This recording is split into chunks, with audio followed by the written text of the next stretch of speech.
Robert turned and walked towards Spencer, sneering. "You hurt her. Don't make this any harder than it has to be."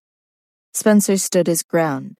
Robert stepped beside him and then leaned over and whispered, "You don't want to know where Cole is, then?" Spencer growled and Robert chuckled. "Don't look at me like that. Let's go." Outside the house, they got into an unmarked car with tinted windows and took a winding drive. Spencer was shoved out by Robert's security guards and dragged into a mid-sized building too quickly to get a good look at his surroundings. Inside, its dinginess was emphasized by a dim overhead, which is how Spencer spotted Cole, tied up in a back corner with another guard, a 9mm in hand, watching him. Cole croaked, "Spencer?" The last thing he remembered was leaving work and someone running up to him. He'd been struck before he could cry out. Spencer attempted to step towards him, but was kept back by a guard. "Did they hurt you?" He glared at Robert. "What do you want?" Robert smirked, feeling pleased with himself. "What do I want?" He kicked Spencer's right leg and he collapsed to one knee. Cole cried out Spencer's name. Spencer's expression was grave, but he didn't utter a sound or make another move, afraid he might get Cole killed. When he imagined all the ways this could go south, he hadn't thought Cole would be caught up in it. Obviously unsatisfied, Robert picked up a board and knocked Spencer out. Spencer cried out and fainted. Cole wept, struggling to stand up and rush forward. The guard overseeing prodded him in the chest with his gun till he settled. Spencer woke up tied to a pillar. A few of Robert's guards paced in front of him with batons in their hands. Cole pleaded, "Spencer, wake up! Spencer, please be okay." Spencer looked into Cole's solemn eyes. Though his leg and head hurt terribly, he said, "I'm fine." Cole yelled at Robert, "What the hell is going on? You know when Dalen—" Robert hissed, "Dalen won't be able to be a nuisance to me or anyone else anymore." "What?" Robert grinned. "Oh, you don't know. Dalen and Lucia were both killed in the explosion." Cole recoiled and stared at Spencer. "Is what he said true?" Spencer hung his head. Cole was unnerved, but realized Spencer's silence confirmed it. Spencer said, "Let him go. I won't put up a fight." Robert glanced at his men with murderous intent in his eyes. "Touching, but now that he's served his purpose, he's disposable." The guard by Cole understood and yanked Cole to his feet. He resisted as he was led out, managing to get a glimpse of Spencer's peaceful expression. Tears of sadness and rage blurred Cole's vision as he was pushed out of the door, then into the depths of an alley. He didn't want to die like this, for that to be the last they saw each other. He stumbled and clawed up a fistful of dirt before the guard could pull him to his feet. The moment he was pushed against a wall and heard the safety release, he pivoted and threw the dirt in the guard's face. Eyes stinging, the guard cursed and he fumbled the gun. He mindlessly lunged and bumped into the wall because Cole had bolted.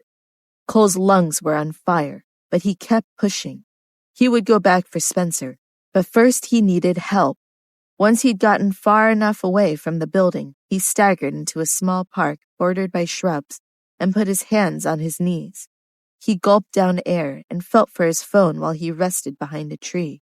Relief caused his eyes to tear up. Who could he call? Jeff instantly came to him. He didn't have his number, so he called Maddie. Maddie got out of the car and stretched as she made her way along the driveway of the mansion. The trip to and from Stanford felt even longer than it was due to the stiffness of her joints. She was ready to take a leisurely soak, then raid the kitchen. Her cell phone rang as she crossed the threshold, foiling initiation of that plan.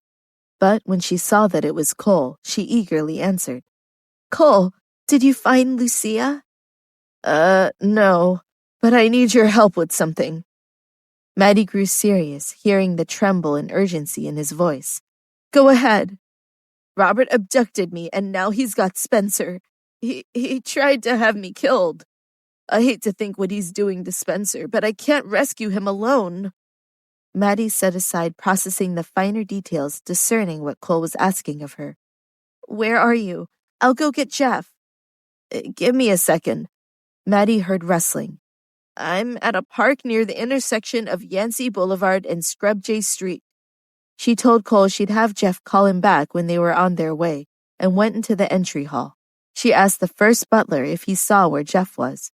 He told her he was upstairs in his room, and she took the stairs 2 at a time. Maddie barged into Jeff's room. He stood by the bathroom in a towel. She was flustered by the lecherous way he met her eyes, steam drifting out of the doorway, and so she averted her own, recounting what Cole told her. On finishing, she swiftly retreated. After a couple minutes, Jeff emerged in jeans and a ruby t-shirt. He couldn't wrap his head around the fact that Robert had Spencer. Maddie huffed. "Jeff, stop dawdling. Cole needs you." "And you don't." Maddie blushed and stepped away, holding the phone up almost as a shield. "Cole sounded terrified, and someone he cares about could die. For some reason, he thought you'd give a damn. Could you at least fake it till they're safe?" Jeff snatched the phone from her and stomped away. It wasn't difficult for her to keep pace thanks to her height. Spencer's body was covered in so much blood it soaked through his clothes. Robert casually lifted a baton wrapped in barbed wire. "I want you to be tortured slowly, make you beg for death." Spencer unexpectedly sighed and continued. "You bet on the wrong horse." Spencer spat on him. "Still got a bit of fight in you? Good. It'll give my men more motivation." Robert handed off the baton to one of his guards. The guard brandished the baton and stepped toward Spencer. As it made its downward arc, Spencer closed his eyes. The impact against his already injured leg made him gasp, but just then he heard the door's hinges whine. His eyes flew open in surprise. Jeff was framed in the entryway with security of his own. "Looks like I came at the wrong time." Robert's guards looked to him for direction, but all he could muster was, "You, what are you doing here?" Of course, Jeff wouldn't answer his question. With Robert preoccupied, Cole ran out from behind Jeff and over to check on Spencer. Cole's hands trembled as he checked over Spencer, who said, despite his weeping wounds, "Nothing major's busted, so don't worry." His concerns somewhat eased, Cole untied Spencer. Spencer swayed when he tried to move forward, and Cole let him lean on his shoulder while they made their way to the door. Jeff said, "There's a car outside waiting to take him to the hospital." Knowing she'd be of little use here, Maddie assisted Cole with Spencer as they haltingly made their way to it. Robert began to sweat.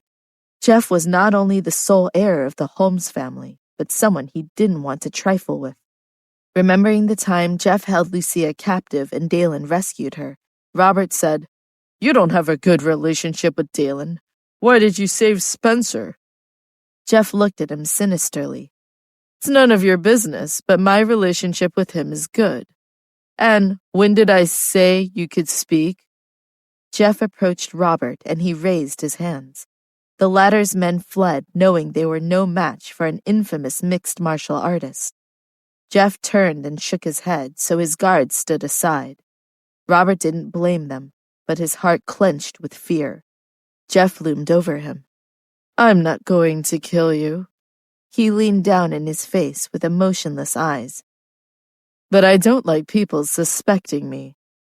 Robert felt a chill slither up his spine. Jeff finished. "Therefore, you are not allowed to leave your home from now on.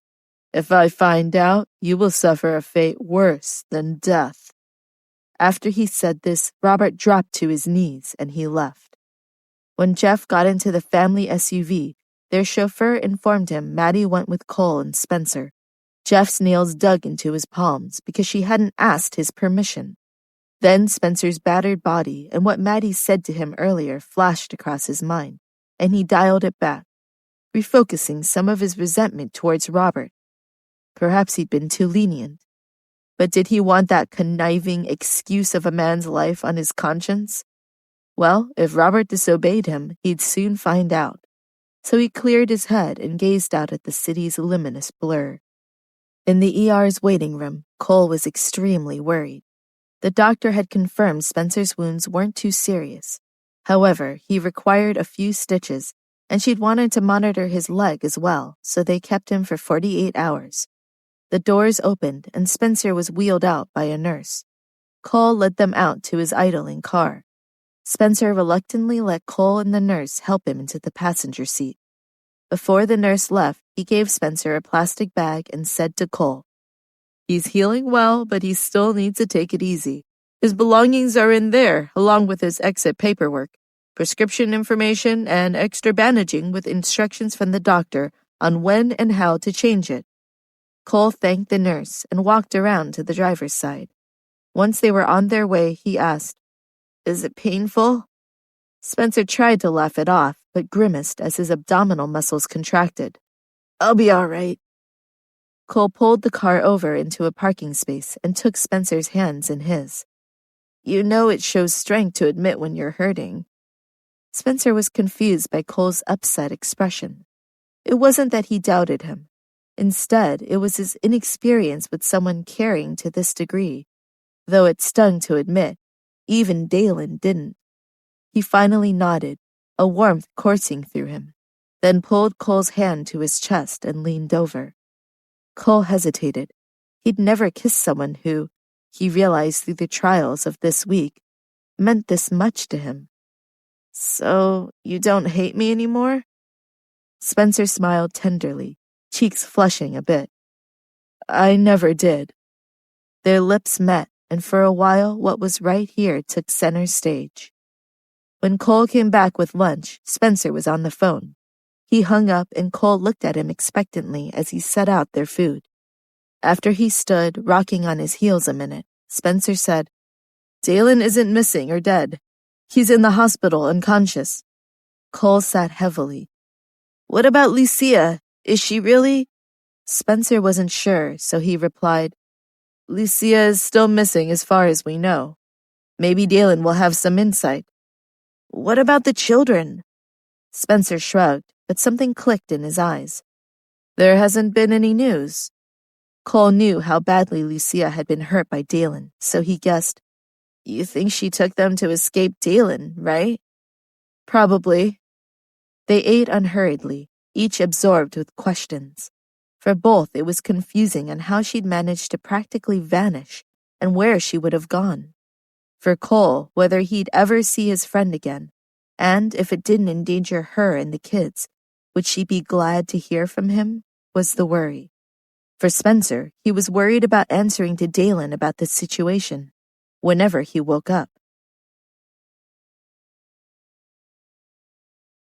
Spencer's injuries had healed, but there still hadn't been any change in Dalen's condition. Dalen's doctor visited several times a day on his rounds, but couldn't offer an explanation, which concerned him because the longer Dalen was in a coma, the more likely it became he wouldn't come out of it. Spencer sat up straighter when Jeff walked into Dalen's room. Jeff studied Dalen's motionless form and told the doctor, "If he isn't awake the next time I come through, I'll make sure you never practice medicine in this country again." The doctor was stunned, and Jeff was going to leave again when Dalen's heart rate picked up on his monitor. Without hesitation, the doctor called help into the corridor as Dalen's eyes fluttered. Nurses rushed in, and Dalen's eyes opened a crack, then widened. Dalen attempted to sit up, but the nurses gently pressed him back onto his pillows. He mumbled, "Where's Lucia?" Spencer's mouth hung open. He glanced at Jeff, not knowing how to answer. Jeff said, "You and a pilot were the only ones inside the helicopter when it landed, so we thought you would know. You don't think you've lost your memory again?" Dalen didn't respond. After the doctor and a nurse gave Dalen a once-over, they left. Dalen ran a hand over his face. "I'll go find her. I've sent people to search the harbor, but they couldn't find her." Dalen got up and started walking out. Jeff grabbed his arm. Dalen lowered his head slightly. Hair concealed his eyes, so neither Jeff nor Spencer could see what was in them. "I don't want to fight you. Let go." Jeff was concerned about what would happen if he didn't stop him. Like I said, she's not there. Dalen felt something was off. Wordlessly, he tugged his arm, but Jeff refused to let go. I told you to let go. When you calm down. Dalen tried to hit Jeff repeatedly with his free hand. Jeff twisted his other arm behind his back. They toppled to the floor and wrestled. But as suddenly as he started, Dalen stopped attacking, and he froze, straddling Jeff. Then, all at once, something dropped onto the collar of Jeff's shirt, leaving a wet splatter. Then another. Jeff was stunned. How many years had he known Dalen? When had he ever seen Dalen shed tears? He remembered tagging along with their fathers to a business dinner when he was a teenager. He wasn't sure what exactly caused it, but the banquet's photo backdrop came to his mind. Though Dalen was clearly in agony, he just frowned without so much as a whimper. Furthermore, when his dad died, he hadn't wept or lost control. But now, Dalen said hoarsely, "Let me find her." Jeff asked, "Have you recovered your memory?" Spencer was confounded watching all of this. Dalen didn't say anything. He struggled to get on his feet and walked out. Jeff let him go.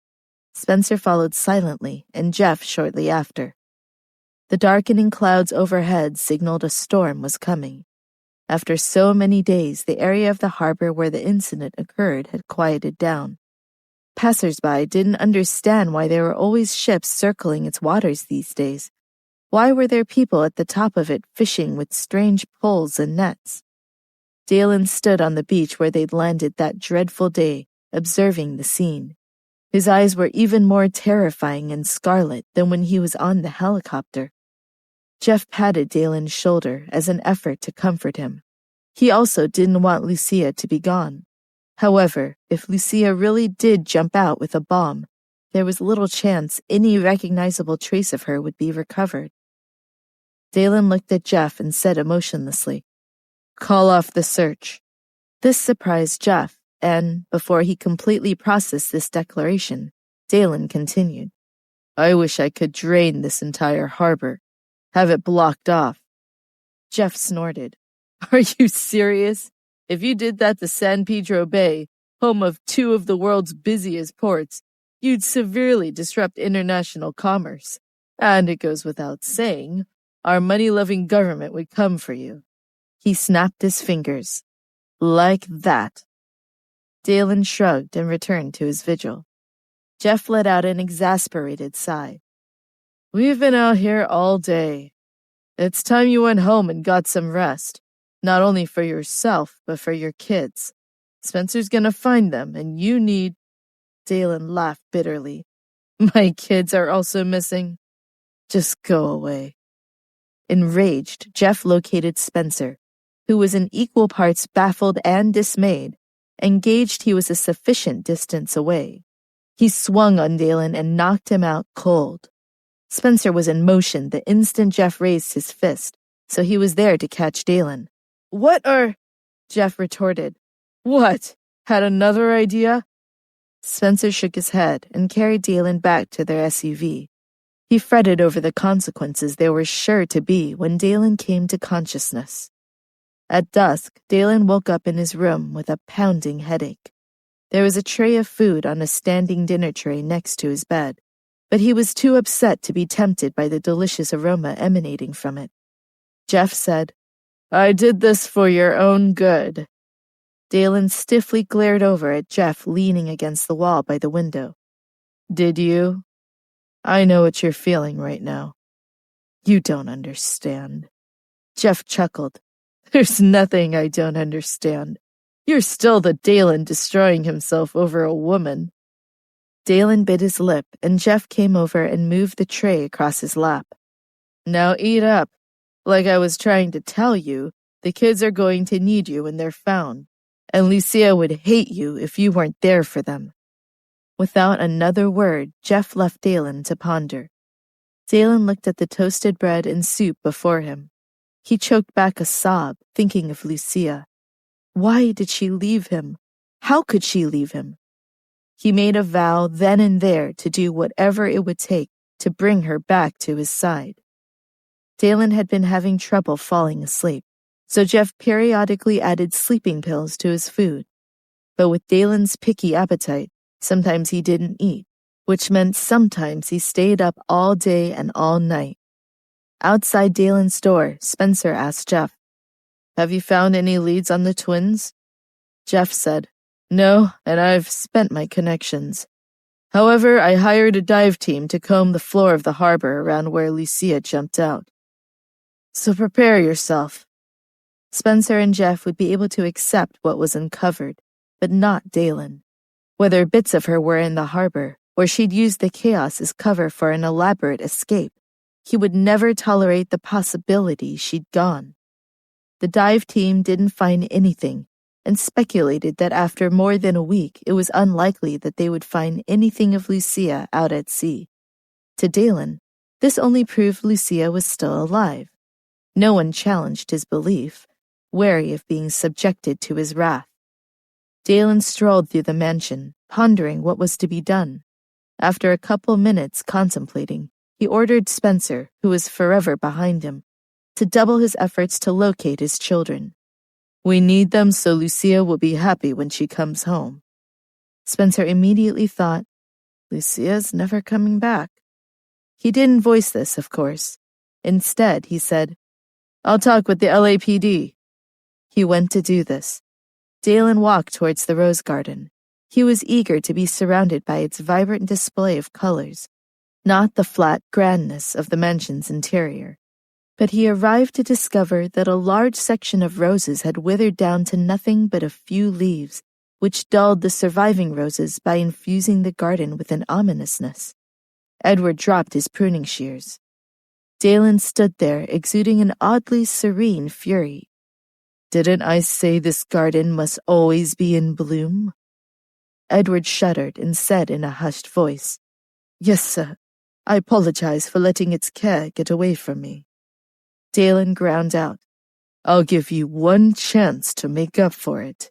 If you don't, these flowers will be dyed red with your blood." Edward swiftly organized the servants in charge of the rose garden to recultivate the plants. Dalen whipped around and marched back into the mansion. When he reached his room, he felt suffocated. Lucia's scent had dissipated a long time ago, but her absence was like a hole, hurting him at his core. And he'd done it to himself. Dalen's gaze pierced the wall where there was only a blank space. He went to look for the marriage certificate and vows he'd ripped apart. In the room next door, he found them in a dresser drawer and pieced everything together. Their cracks were unsightly. How had Lucia felt when he tore up their marriage certificate in front of everyone? Even if he lost his memories, he shouldn't have hurt her like that. How could he bear to? Dalen closed his eyes tightly. His pain surged and his knuckles turned white as he clenched his fists. He punched the dresser over and over, so his hands were bruised by the time he opened his eyes again. Spencer had just returned when he saw Dalen heading for the foyer. He frowned and called, "Sir, where are you going? Should I accompany you?" Dalen replied with certainty, "The villa, only if you won't get in my way." There was hollowness in Spencer's gut. He knew this day would come, and Robert had made his choices, but he wished a dozen things had happened differently so they wouldn't be here. The driver was already inside when they went out to the car. Dalen got on in the front seat while Spencer hopped in the back. Other than Axel, everyone else was in the villa. The servants were bewildered when Dalen swept inside. They scattered, sensing the violent energy rolling off of him. Dalen went straight to Robert's room. Within, Robert was listening to music and humming a little tune in the high-back chair. He felt at ease because, even if he was confined to his residence, he was comfortable and still had an air, unlike Linda. Abruptly, there was a screech, then a crash, and the music ceased. Robert's eyes opened wide, and, seeing Dalen's towering figure amidst the wreckage of a speaker system, they blanked out. He sputtered, "Are you a human or a ghost?"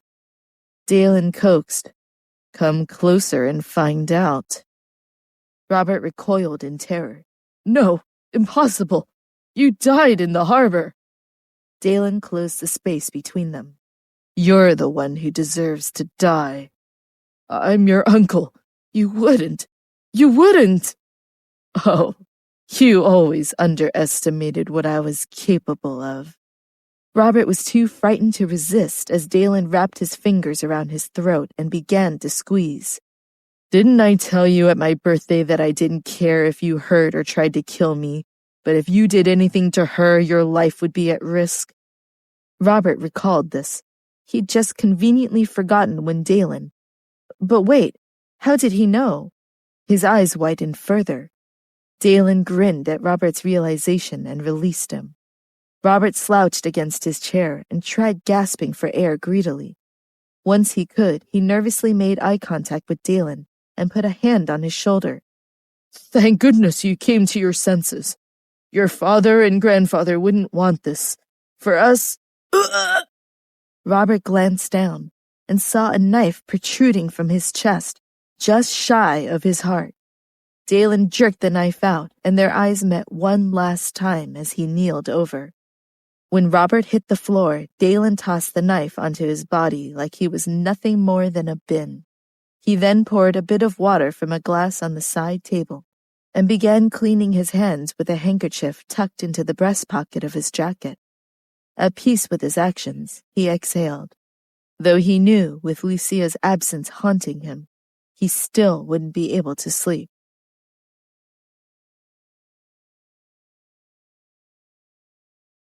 A scream came from the door. Dalen turned to see Catherine fainting across the threshold, and shakily got to her feet with the doorframe's support. Soon Victoria appeared outside Robert's room, having been woken by Catherine's scream. She exclaimed, What's going on? Dalen stepped out, and Victoria's face lit up until she saw the viciousness in his gaze. And she thought, what was that smell? Something like rust. Catherine gripped Victoria's hands and wailed, He killed Robert! He killed Robert! Call the police! Call the police! Horrified, Victoria asked, Is this true, Dalen? Dalen cut his eyes at Victoria in a way that went straight to her bones. Catherine charged at Dalen, and he pushed her hard enough to send her reeling. She awkwardly caught herself against a wall and fainted again. Victoria put her hands up. Why are you doing this? What have you become? She inched forward and touched Dalen's left hand cautiously. Please don't hurt her. Or me. We're not a part of this. And don't you know how happy I am that you're alive? Dalen shoved Victoria away. The air was knocked out of her when she landed square on her back. What had caused this change? Had his memories come back? She looked up into his vacant eyes and pleaded, I thought you treated me so well because you loved me. Was that only because you couldn't remember her? She shut her eyes. Do it then. At least I'll die knowing some passion from your hands. But rather than blows, she heard his footsteps. Victoria balled up, hyperventilating, and couldn't even muster relief at surviving. Spencer stood beside the car, fidgeting.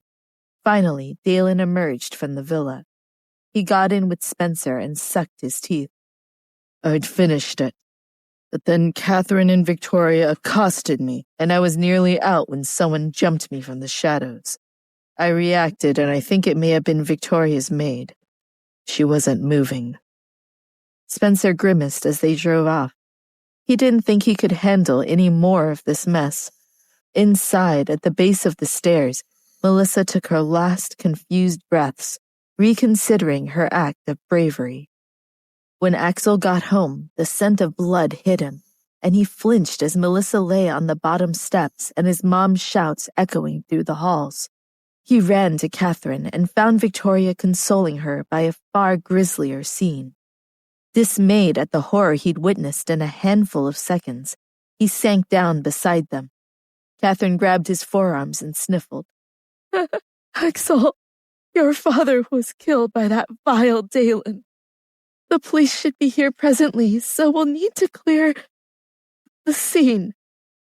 Axel noticed one side of her face seem larger than the other. Victoria said, catching his eye, "He pushed Auntie, so a doctor is coming to check on everything." Axel pulled his hair.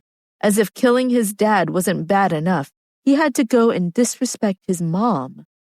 Police officers soon arrived with a coroner and had them clear out of the room. A detective was by the door and went with them to the living room. Melissa's body had thankfully been removed. Once everyone was seated, she said, "I'm Detective Reinhardt. This is a difficult situation, so please let me know if you need to stop at any point, okay?" They all nodded. "First off, were any of you present during the killing of Robert Patrick? If not, you can simply give an account of what you witnessed. Also, when we arrived, there was someone dead on the stairs. Perhaps one of your staff is missing?" A servant raised his hand with anguished eyes, and Catherine beckoned for him to approach. He whispered to her, "It's Melissa.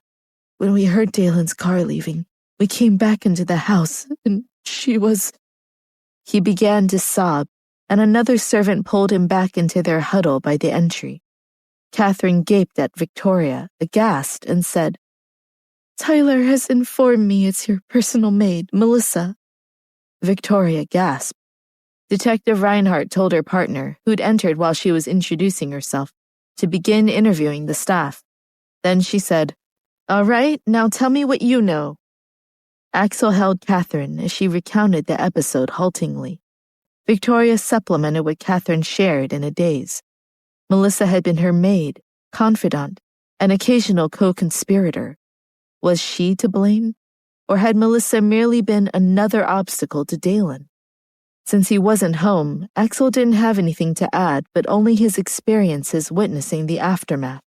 Detective Eugenia Reinhardt analyzed what she'd learned and other vital context, such as the Patrick family being among the elite of LA, and Dalen being a big shot in business with his hands in a lot of political pockets. Would her superiors be willing to move against him? Axel gave her a hard stare as if he was reading her mind and asked, "So, when are you going to lock Dalen up?" Detective Reinhardt didn't want them to doubt her, so she was honest.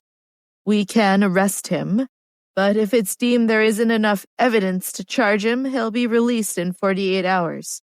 She slid her card across the table as forensic technicians came in.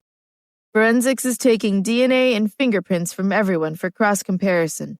I'll keep you updated about the case." She stood, and so did Axel. "See that you do." Detective Reinhardt went to check in with her partner, and Catherine's doctor was escorted in by an officer.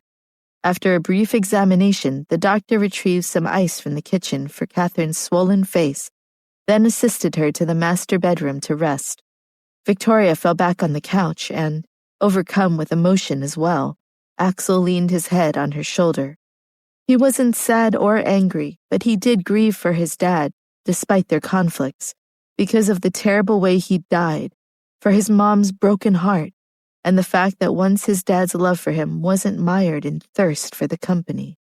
Axel had felt his father's love with no conditions. The next day, in the morning, Edward brought up Dalen's breakfast. Dalen sat on the sofa and was deeply immersed in the book on military strategies that Lucia read during her pregnancy. On the tea table, there were 2 pieces of torn paper, glued together. Edward looked at the tidy bed and realized Dalen still had not been sleeping. He also wore the same clothes as yesterday. Edward said, "Dalen, it's time for your breakfast." Dalen didn't move. "Get out." He didn't say it with force, but Edward retreated, knowing danger could lurk beneath still waters. John, seeing Edward toting an untouched tray into the kitchen, hurried forward. "Dalen isn't eating?" "No." John ran a hand through his hair. "What's happened to Dalen? Not eating, threatening you over the state of a garden that he couldn't be bothered with in the past?" "That was during the amnesia." "What do you mean?" "Dalen has recovered his memories," Edward replied. "Are you certain? How do you—" "If you know so much, you should be in my position." John clamped his lips shut. While the 2 of them were talking, Linda came in. Edward went to her. "Is there anything you need, madame?" Linda looked towards the dining hall. Is Dalen not having breakfast? No, Dalen is in his room. Still not up? Edward was scared to tell her everything. Dalen slept very late last night. He doesn't want anyone to disturb him. Leave him then. I'll come back later. Linda walked back out. When she was opening the front door, she received a call from Catherine. She answered. Catherine was crying uncontrollably, but eventually got out that Dalen had killed Robert. Linda halted and dropped her phone. Had Spencer been telling the truth? Edward had thought of something, so he'd gone after her. Madam, there's something I need to tell you. Linda mechanically faced him. What is it? Dalen has recovered his memories. What did you say? Linda's frozen expression was replaced by sheer panic. She went towards the stairs. Her feet dragged at the awareness he now knew she'd murdered his first child, and what he'd done to Lucia when he lost his memory. To her, everything that occurred had been for the best, and being willing to cross lines to protect her son was her right as a mother. Still, she came up short. Could Dalen be avoiding her? Linda turned back and left the mansion with an uneasy heart. Perplexed, John asked Edward, Why did you tell Madame that? You could put her in an early grave. Edward wasn't that bored, right? He was always very serious. Edward looked at him but did not answer his curiosity. He only said, Dalen has not slept for 3 days. 3 days? But you told Madame he was resting. Because if she knew that, it would really put her closer to the grave. Should we call a doctor? This seems a matter of conscience, which is far beyond their purview. I don't quite understand. Have you forgotten what Dalen did to Lucia when he lost his memories? John became indignant thinking about it. How could I forget? So you believe his guilt? Edward spun around, hearing Dalen's approach. Frightened, he clung to John and watched Dalen stride by them without acknowledgement. Soon he was out the door and the car revved. John pushed away from Edward. Why did you make me say those things? Edward brushed him off, more pressing matters weighing on him. Did you see how red his eyes were? The depth of the black crescents under them. Something must be done. A sense of doom knotted his stomach. Dalen went to the Elrod's home, where a single servant milled about. He went and stood in front of a portrait of Lucia's father, and promised he would find her and protect her. Axel came in behind him. How could you kill my dad? Dalen didn't look at him. Don't think you can play me. You know exactly why I did it. No, I don't. Dalen spun around and knocked Axel down. Axel bit his lip and he wiped the trickle of blood from his chin nonchalantly. Do whatever you want. You're nothing to me anymore. But first let me tell you that I didn't plot against you. Let me ask you, do you know what kind of life Lucia led when you lost your memories? When you were forcing her to give birth, suspecting her, listening to the poison your mother and Victoria spewed about her? She was feeling isolated and told me she couldn't trust you. Told me if I didn't help her and the children, she'd perish at your hands. How could you refuse my friend? Pain flashed across Dalen's face, then fury, and he roared. Keep her name out of your mouth. Don't mention my children. If I ever see you again, I'll grind your bones to dust. Axel got up and left without another word. Dalen panted heavily, and there was a pang in his chest that made him collapse to the ground. Spencer rushed to his side. Dalen! Dalen mumbled something unintelligible in response. Spencer dialed 911.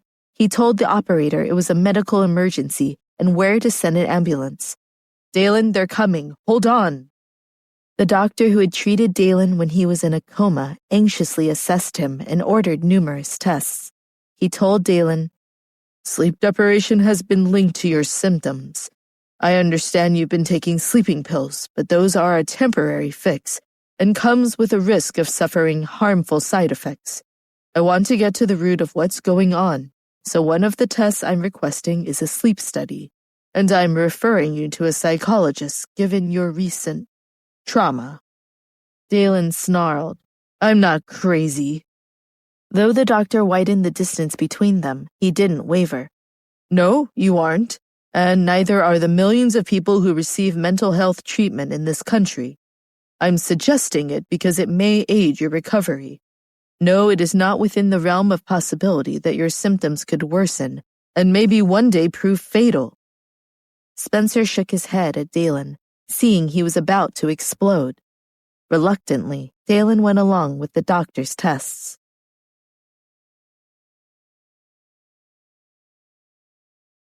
Ever since she returned from the mansion, Linda paced nervously. Why hasn't there been any news about Lucia? Abigail replied, disoriented by Linda's concern. You've been asking about her a lot. I thought with Dalen safely back, that would settle your anxiousness. Dalen has recovered his memories, and we still don't have the final paternity test results. If I knew, I could use that to prevent him from lashing out at me too badly. Oh, would you like me to check with Lucia's OBGYN? I'd appreciate that. Abigail got to the OBGYN's office as it closed. Why is this so different from the preliminary findings you gave us? Does that mean... The OBGYN was equally befuddled and interested in what caused this, since the results she gave them before were practically conclusive minus a few analyses. They basically could only vary this much if the data before was altered or someone did so later.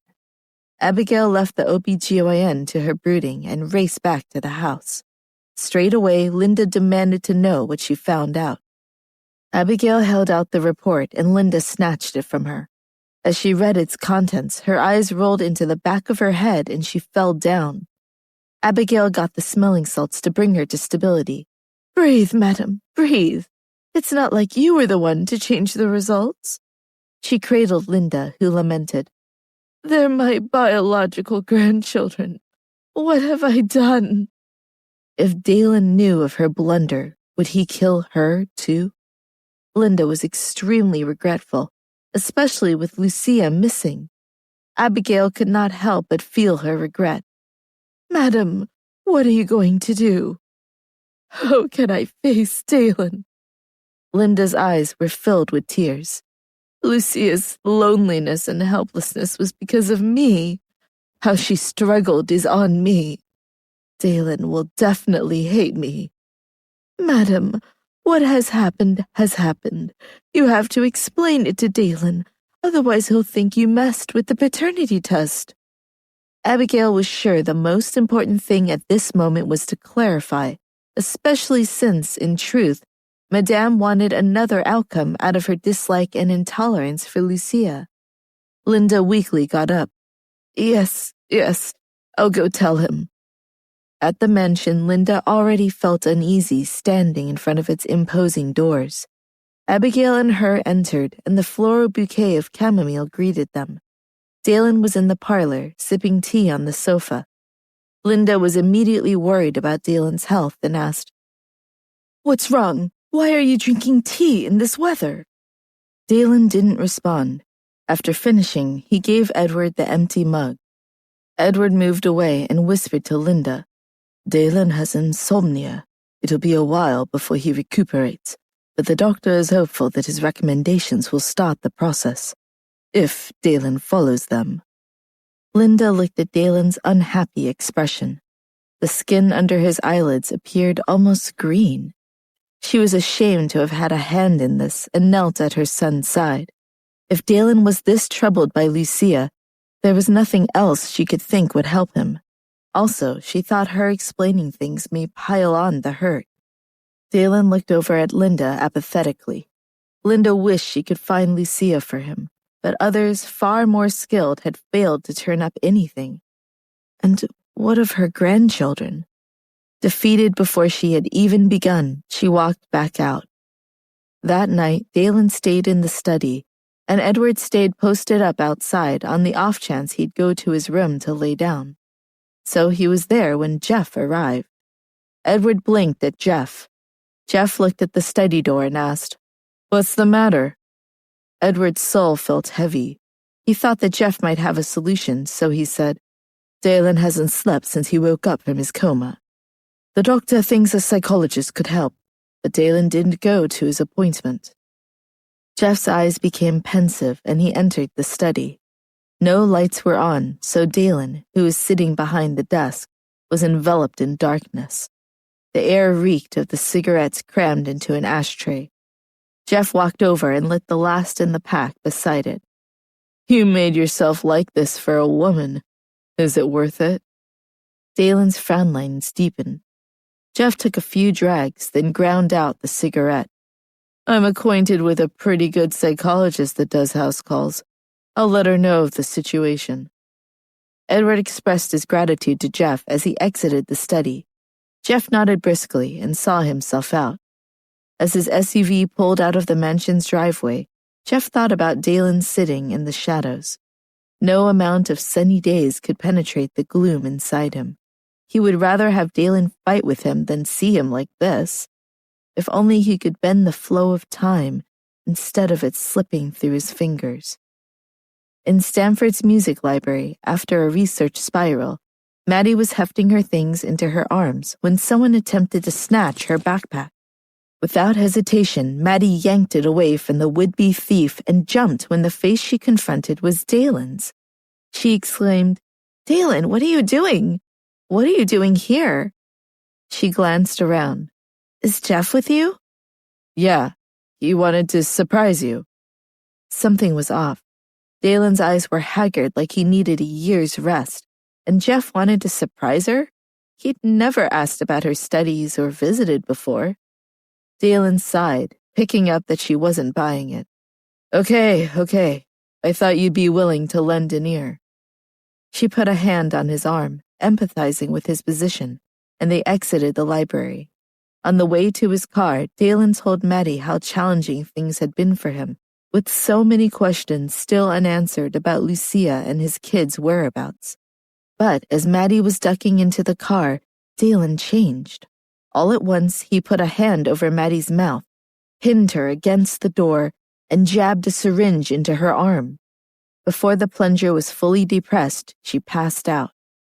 When Dalen gave Spencer the slip, he knew another calamity was imminent. He rang Cole, unsure how this would end. He told him a partial lie that it would be difficult not talking with him every day, so he wouldn't be nervous. Then Spencer hung up and rang Jeff. Jeff sounded unusually flustered when he picked up. I just got off the phone with the police. Apparently a few students saw Maddie being forced into a car and alerted campus security. Spencer grabbed the table near him to keep himself upright. Jeff, although I don't want to believe he's that far gone, I think Dalen took her. Jeff bellowed. What? Like I said. At that moment, Dalen tore into the mansion's driveway. The screech of rubber against cement as he drifted to a stop reached Jeff's ears. He said through clenched teeth, I'll be there in 5. Spencer met Dalen in the foyer. Dalen had Maddie slung over his shoulder and tried to go around Spencer, but he threw out his arms. Let her be, Dalen. Dalen tried to advance and he finished, Don't be like Robert. After unceremoniously depositing Maddie on the floor, Dalen lunged at Spencer. Spencer held his own stance for a while, but Dalen was fueled by something he couldn't match. He blacked out when a right hook he hadn't anticipated slammed into his jaw. Jeff ran into the mansion. He skirted Spencer's unconscious form on the foyer's floor and shouted, Dalen! Dalen! Dalen, answer me, damn it! Dalen stood at the top of the stairs, holding Maddie bound at the edge, and yelled down. You asked if what I'm enduring is worth it for a woman, so I'm asking you in kind. Is it worth it caring for women at all? Jeff strained against his urge to bolt up the stairs because he knew Dalen would let Maddie fall and he wouldn't be fast enough to catch her. I'm not answering any riddles. Just tell me what you want me to do, how you want to punish me for what I did in the past, so you'll release her. Promise to let her stay in the mansion until Lucia comes back. To Jeff, it was very clear that Lucia had died in the harbor and would never come back. So what difference would this fate be to imprisonment for Maddie? Dalen loosened his grip a bit. Jeff's pulse quickened. "I promise." Dalen permitted Jeff to approach.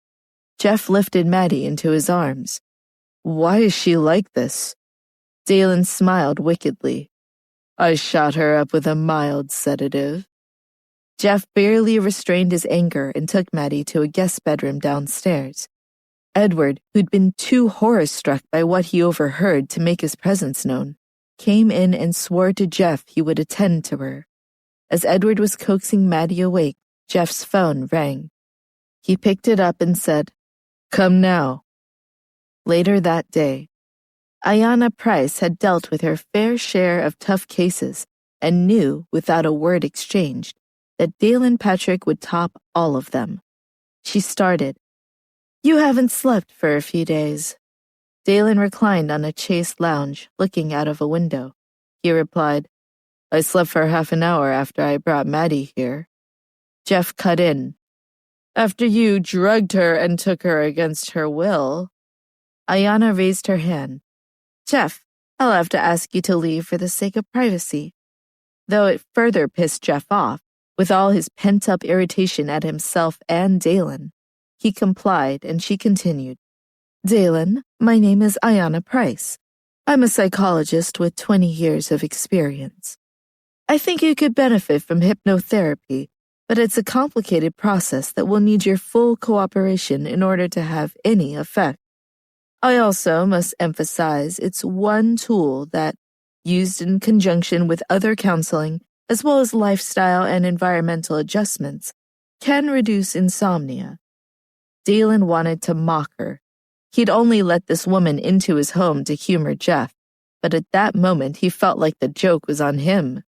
He felt urged to move to the bed, however, because he was beyond fatigued and ready to shut his eyes.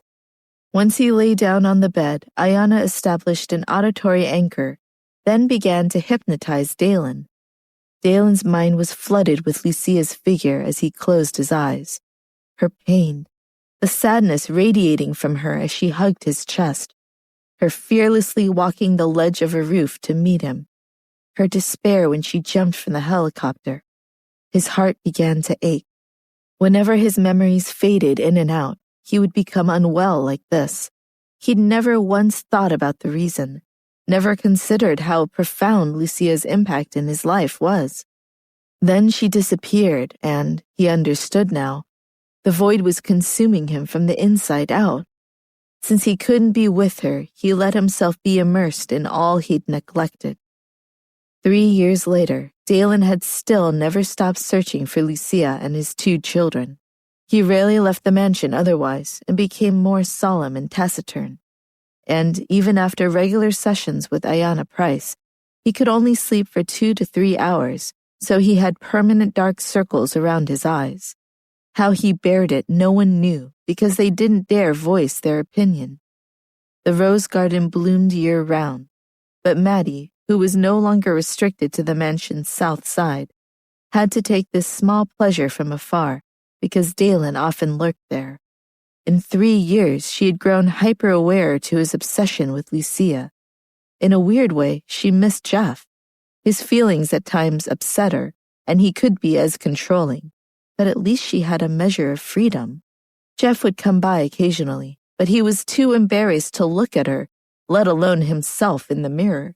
After he forced Maddie to marry him and was incredibly possessive of her, he let Dalen entrap her just like that.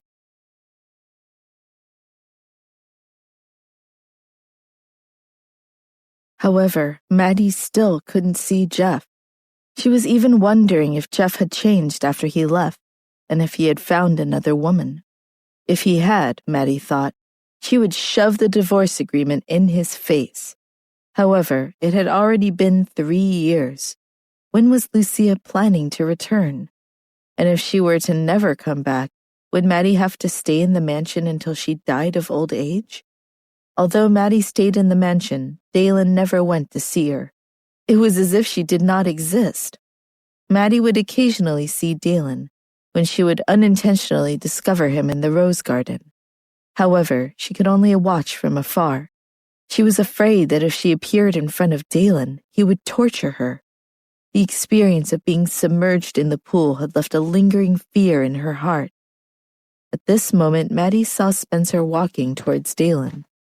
Spencer stood behind Dalen and hesitated for a long time before finally saying, "Dalen, I already said, if you find someone bearing resemblance to her, bring her to me." Dalen's low voice was so cold that it had no temperature. "There is indeed such a person, Dalen, but he is a man." Spencer was a bit regretful when he said that. He also wondered if he should have said it at all. After all, it was ridiculous. Now that he said it out loud, it sounded even more ridiculous. Dalen turned around and looked at Spencer with his black eyes. He didn't show any emotion on his face. "Where is he?" Spencer was stunned. Dalen believed him? "Santa Monica." Santa Monica was a second-tier city. The night was pleasant, the fire was warm, and the wine was red. Inside the bar in a private room, an upcoming actress, Rebecca Lynn, was chatting with her famous mentor, Lee Finley. There were other minor stars and staff members scattered about the room. Lee was famous for being lustful. His eyes kept looking at Rebecca's chest, and she couldn't help but call him out. "Lee, keep your eyes up here." Rebecca held back her disgust and hid to the side in a pout. Lee didn't hold back his laughter at all. He continued laughing and spitting out the smell of alcohol from his mouth.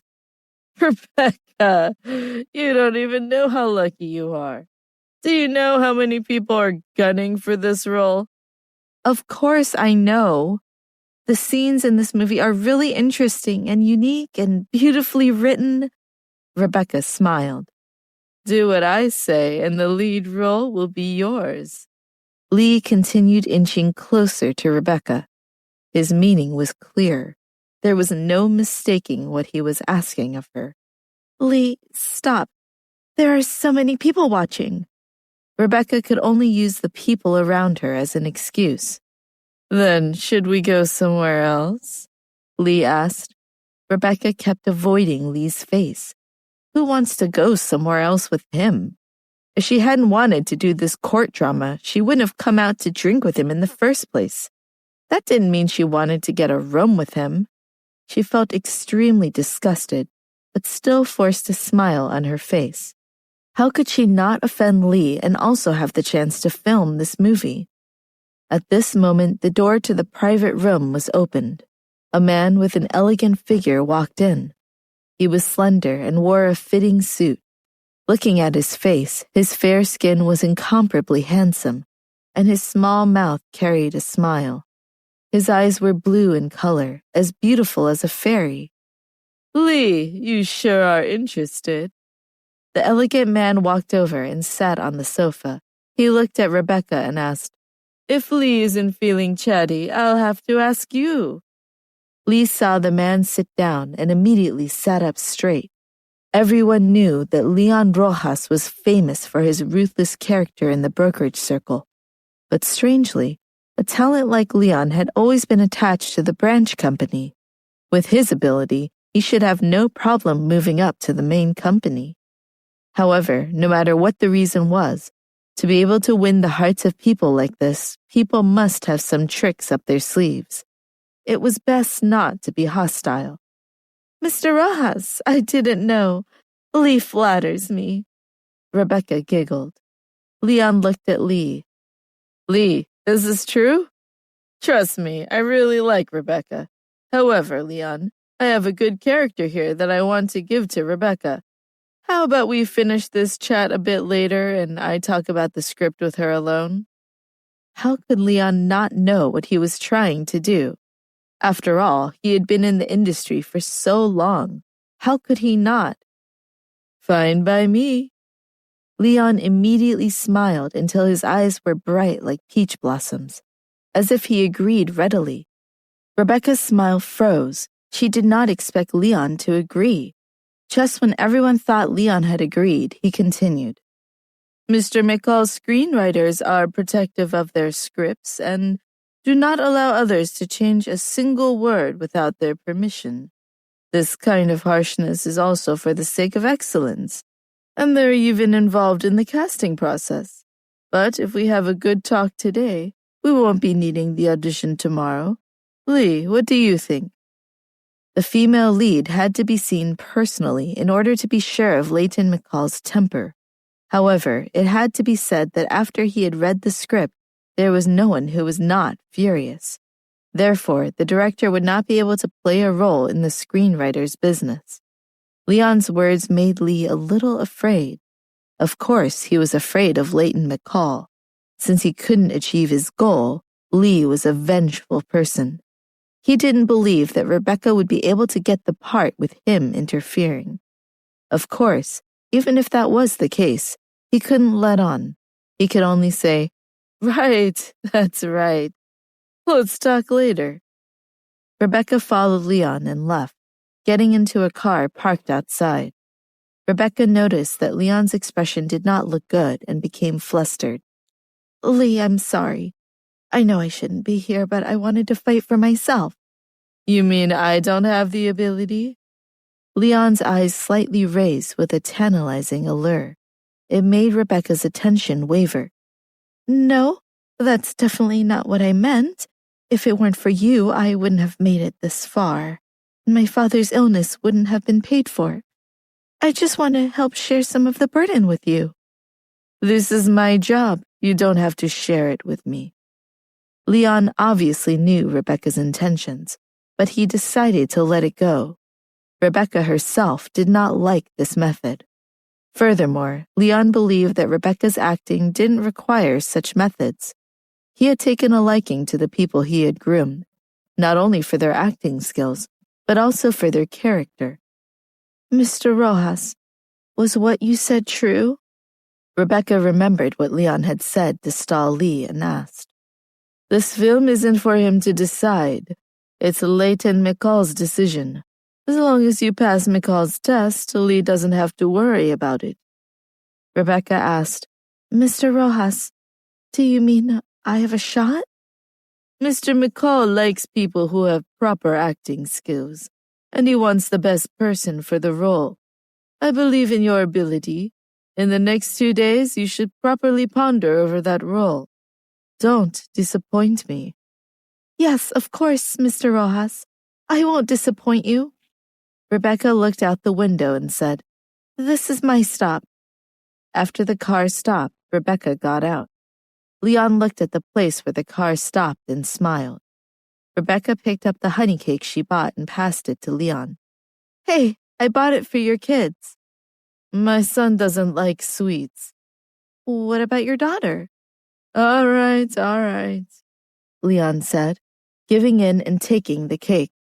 Although Leon's apartment wasn't luxurious, it still had good privacy protection, so reporters wouldn't be able to get inside. Inside, the lights were on. A small figure in black pajamas came out of the room and gently closed the door. Although he was still young, his eyebrows had already formed a layer of black. His nose was straight, and his mouth was thin. His eyes, in particular, held the steadiness of a young adult. Every time Leon saw it, he was always a little absent-minded. "Daddy, you're back!" Keaton's eyes lit up when he saw Leon returning home. Leon came back to reality and lovingly touched his head. "Your sister fell asleep?" Keaton was just about to say something when the door opened, and a small figure in purple pajamas ran out like the wind. "Daddy, I'm not sleeping. I've been waiting for you." She latched onto Leon's leg and hugged tightly. "Are you waiting for me or for something to eat?" Anna's big eyes flickered.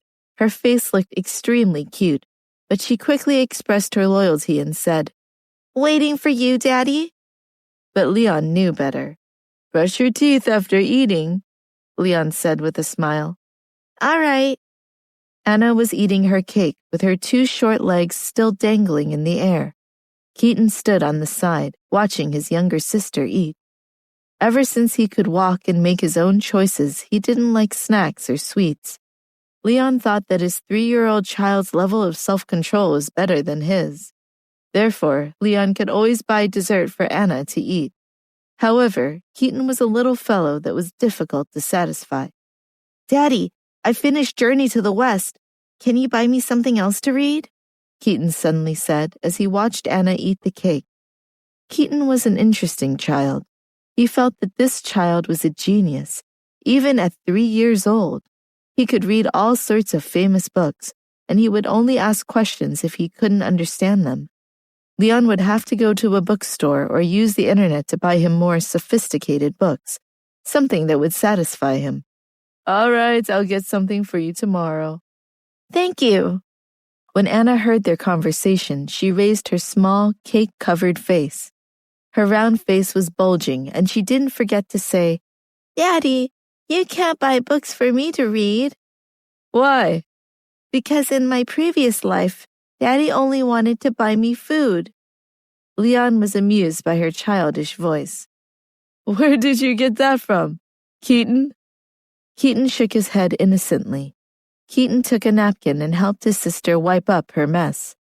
"I think I let you two watch a little too much TV, huh?" said Leon. "Daddy, I have another request." Anna continued to pout. "Yeah? What is it?" "I want to change my name. I don't like it very much." Leon looked at Keaton and asked, "What does she want to change it to?" "Sugar Gourd." Leon froze for a moment and then burst into laughter. Soon the children were climbing into their bunks, Keaton on the top bunk and Anna on the bottom. Both children closed their eyes and slept. Anna was holding a doll in her arms. Standing up, Leon's gaze fell on the face of the sleeping Keaton. The way they slept, the way they looked. Leon returned to his room and went into the bathroom. He stood in front of the mirror and looked at himself. He scrubbed his face with face wash. The domineering manly eyebrows that he had drawn on were washed away. When he looked up, his face now bore the soft beauty of a girl. His elegance was unparalleled. Then he took off his clothes, revealing his fair and tender skin. A white cloth was wrapped around his chest, and after he untied it, the characteristics of a female were revealed. Leon, that is, Lucia. 3 years ago, she had jumped off the plane and fallen into the harbor. It was unknown if it was the impact that caused the time bomb to break away from her body. After Lucia discovered that the bomb had not exploded, she immediately began swimming. Not long after, the bomb exploded, shaking the entire harbor. In the midst of all this, she had been knocked unconscious. When she woke up, she found she had been saved by someone near the harbor. She was alive. When she heard about the plane crash in the harbor, she had gone to the hospital. There she found out that Dalen had survived.